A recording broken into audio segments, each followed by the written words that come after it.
Hey kids, good morning and welcome back to the Art of Keith Busher Precious Mutation tutorial on skull sconces.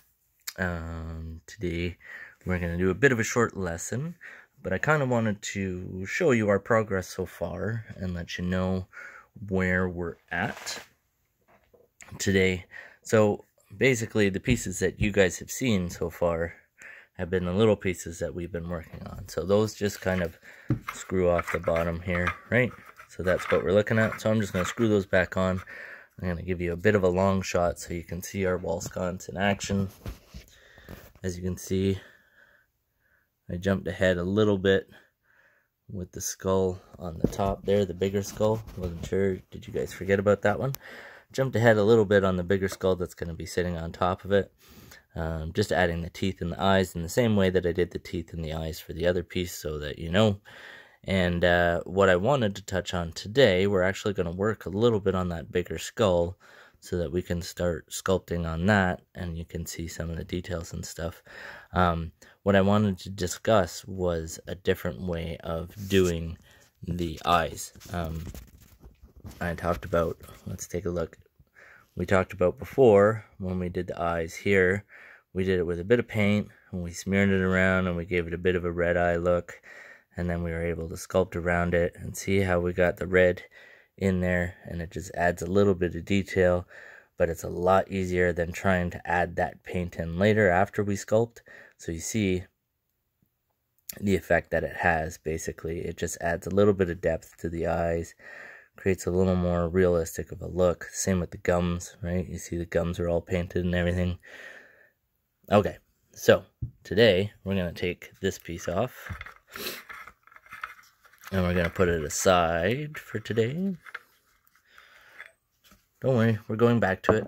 I was thinking maybe with the top head, just to add it up a little bit, we were going to do something like a chubby face. So I'm going to look up like plump faces or bloated faces, and we'll base our sculpt on that second skull based off of that. Okay, so this part also screws off. I think it's supposed to. There we go.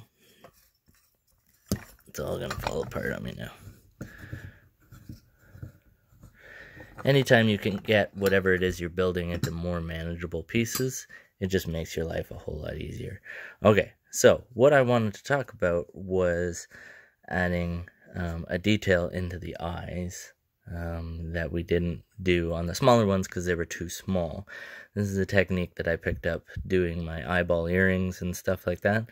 I think you guys will find this pretty neat.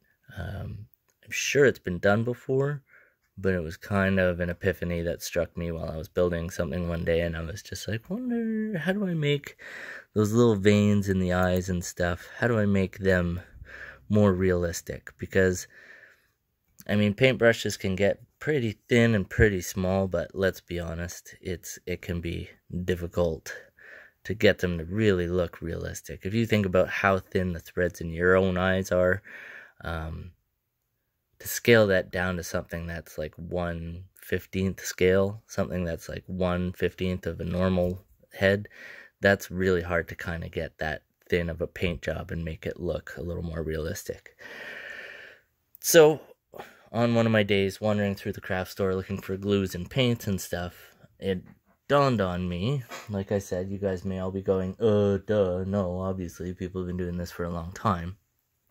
But what I found was wool. So what I'm going to do, if you think about it, so prices might not translate very well, but in Canada, one of these things of wool is probably about anywhere from like $6 to $10. $6 to $10, and I get this much wool, right? Looks like innards. Try and pick ones that have it's totally up to you, but I like to pick the ones that have multicolors because your eyes, your veins, those sorts of things, they all have multicolors anyway, so it looks more realistic, as opposed to just going with a straight red or a straight whatever. I pick something that's this has got a little bit of purple, it's got like a darker red, like dried blood, it's got like a brighter pink in it. So it kind of has all the elements that I want. So what else we're going to need is some glaze and one of our crappy old paintbrushes and a pair of scissors. So $6 to $10 for this much wool, right? It's just going to take up your whole page.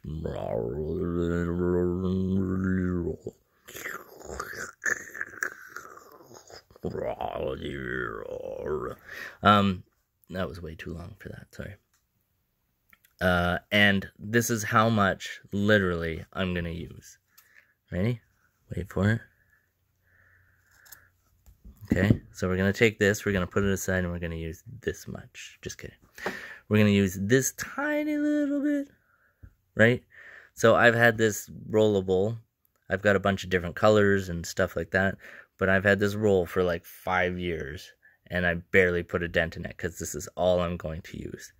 Now, what I'm going to do is I'm just going to pull a little bit of the threading out. I think you guys are starting to understand where this is going, right? Okay. And then I'm going to try and pull it out a little bit so it's not all clumped together. Yeah, I'm going to put that down right there where I can see it. And then on this side, I'm going to try and get a little bit of the same color-ish. And we're just going to stretch that out a little bit. So I'm just pulling it out a little bit because it can, once we do what we're doing, it can kind of get clumped together when we're trying not to do that. So you want to just pull it apart a little bit. Our eyes are not that big, so we don't need that much. Literally just a tiny little bit. Okay. Now, we take our skull. What I'm going to do is I'm going to put a layer of glaze over the eye. Then we're just going to we'll do one eye at a time. Don't put glaze on both sides of the eye because one eye will dry while you're trying to do the other one. And then when you try and put the thread in the other one, it won't work. So put the glaze on one eye, then we're just going to lay it on, and then I'm literally just going to blow on it. Because the blowing, if I try and use the brush, I'm just going to end up pulling all the thread to one corner of the eye. I'm just going to end up clumping it into a section, and we don't want that. I'll show you what happens. I'll pardon my language, but I'll fuck it up on purpose. Okay, so I'm going to shake up our glaze, and I like to just turn it upside down for a minute, and then up again real quick, take the lid off, and that should leave us enough glaze. It's hard to see with the light. Shouldn't leave us enough glaze in the lid for what we need. Okay, gonna wet my brush just the littlest little bit. Gonna pick up some of this glaze. I'm gonna put a thin layer on the eye here.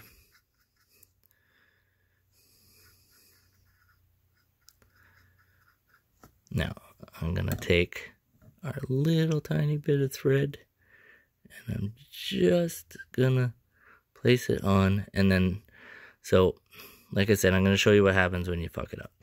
So, if I was to take my brush and try and start pushing it in, the glaze that's on the brush starts pulling the thread off, you start moving it, see, now I'm pulling it all back off of the eye, so I try and put it back on, and I just end up pushing it into, and there you go, it's all gone off the eye, and it's all now on the end of my brush. So, we're going to get rid of that. I'm going to have to make some more thread. So, it's fine. We'll just kind of smooth out the glaze we got on here again real quick. We'll add a bit more glaze. Okay. There's still a little bit of red thread there. Okay. Rest my brush to the side. I'm going to take that red fabric I have, the other piece that I made, I'm just gently going to push it in there so that it sticks a bit to the glaze. And now, that didn't work. I just blew really hard on it, and that kind of So the veins generally come from the corners of your eyes, from the edges and the corners of your eyes. So you don't want to focus too much on having those red veins and stuff right in the middle of your eye. You want them to kind of work out to the outside. Okay, so there's that. Up here will probably get covered by eyelid, right? Remember, a lot of this gets covered up by eyelid. But now you see that our eye, I'm trying to find a good focal point. Our eye has a nice veiny look to it. So when I start putting in the pupil and then the other part of the eye, it's going to look really cool. Okay, so I need to make a little bit more thread because we wasted that first piece. So just a little tiny bit. Just a little bit. I got a bit of glaze on my finger, so I'm hoping it doesn't stick to my hand. Try and separate it a little bit. I think I blew too hard on that last one, which is why it kind of all went to one part. So we'll try blowing a little bit lighter on this one. So again, just using a quick coat of glaze, cover up the eye. This also works for, like, if you put a skin layer on and you have a really dark kind of color wool and you're planning on just doing a wash after. This also works for like veins and things like in the forehead or arms or that sort of thing. So you see, I just put it on. If I turn it to the side, it's not quite pressed into the eyeball. And I'm just gonna blow into it a little bit. So I know I said don't work it with the brush, and then here I am working it with the brush, but let's see. This time I didn't blow hard enough. There.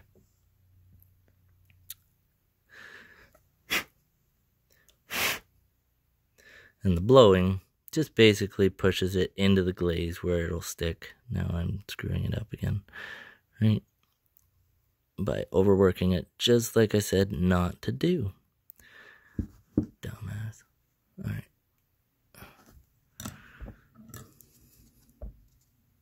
Now, once this dries, once this kind of sets and dries, you'll see you got, see, I'm fucking it up, man.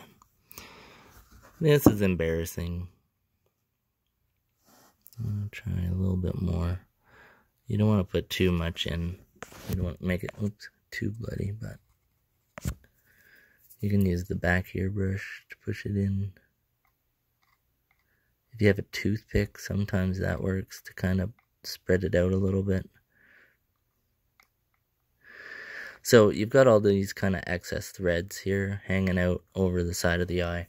Like I said, that'll get covered up when we go to sculpt it.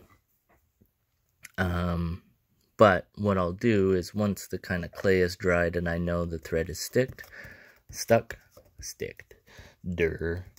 once I know the thread is stuck, I'll take like eyebrow scissors, like those little tiny medical scissors or whatever, and you can go around and you can snip those off if you want to. Like, you're going to cover it with clay anyway. But the other thing I'm going to do is once this is dry and I know that those are not moving anywhere, I'm going to put another drop of gloss on and I'm going to seal those veins in the eyes. And then once the veins are sealed in the eyes, then I can start adding my layers of paint. And you will see how kind of cool this is going to look. So once again, this is our bigger skull. And you see, we've just added some threading to the eyes so they look a little more bloodshot and monstrous. Once we put that second layer of glaze on, then we can still go around the perimeter with a bit of a red wash, and that will add to the veins. It'll give it that little bit of a, still a pink eye kind of look, and then we'll add our other stuff. Alright, so that's all I'm going to do for today on this piece, just so that you guys kind of know. and I'm going to work on finishing the other ear and the rest of the head on that piece that we worked on yesterday, which you saw how to do the ears, so you don't need to watch me do that again. And then tomorrow, we'll either start working on this one, or we will sculpt, like I said, the chubbier face on that lower skull. We might have to start putting this together and building it as a 3, because as you see here, I'll put these together again. We might have to start building it as this part complete, because there is a lot of contact in here, so I need to know where that is. If I was to build that up with clay and then try and screw it together, it might not screw tightly in the back anymore, because there's now going to be an additional layer pushing us out here. So what we might have to do is put the 3 of these together tomorrow, and then just continue on our work that way. So there's our red eyes. Here's a long shot.